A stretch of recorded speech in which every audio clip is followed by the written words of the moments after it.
ఈరోజు మన పాఠశాలలో జరుగుతున్నటువంటి గణతంత్ర దినోత్సవానికి విచ్చేసినటువంటి మన గ్రామ సర్పంచ్ శ్రీ విజయ్ భాస్కర్ రెడ్డి గారికి మరియు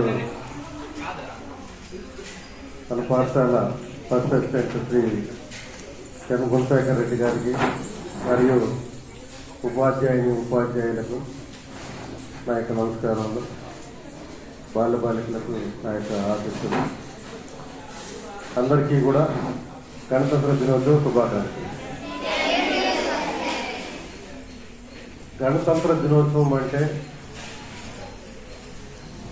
ఒక జాతీయ పండుగ, నేషనల్ ఫెస్టివల్ అని మనకు తెలుసు. ఇంకొకటి August 15 independence day national festival. ఇంకొకటి కూడా ఉంది, మూడవది.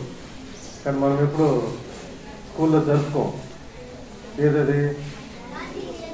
గాంధీ జయంతి అక్టోబర్ 2. మనకు పూర్తిగా సెలవు చేస్తాం కాబట్టి మనం సెలబ్రేట్ చేసుకోం.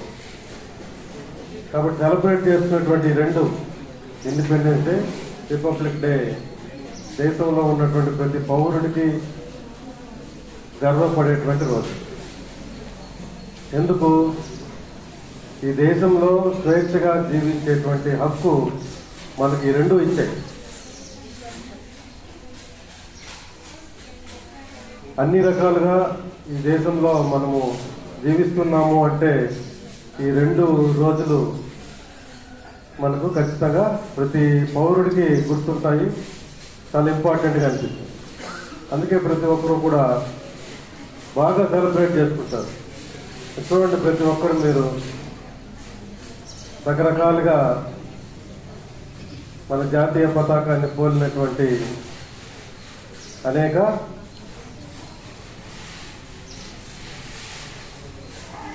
ఏమంటారు అలంకరణలు వేసుకుంటున్నారు. అంటే మీకు దేశం పట్ల మీకున్నటువంటి గౌరవానికి అది నిదర్శనం. ఈ 2 రోజుల్లో ఎందుకు దేశాన్ని ఇంతగా గుర్తు చేసుకుంటాము? దేశభక్తి అనేది ఎప్పుడు ఉండాల్సిందే, ప్రతిరోజు. కానీ ఈ 2 రోజుల్లో ప్రముఖంగా ఎందుకు గుర్తు చేసుకుంటాము? ఈ దేశము ఒకప్పుడు పరాయుల, అంటే మన దేశ పౌరులు కాని వారి పాలనలో ఉండేది. పరాయి వాళ్ళ పాలనలో అనేక కష్ట నష్టాలకి మన ప్రజలు పడ్డారు. అనేక సంవత్సరాలు, 200 సంవత్సరాలు పైగా. అంతకుముందు రాచరికాలు ఉన్నప్పుడు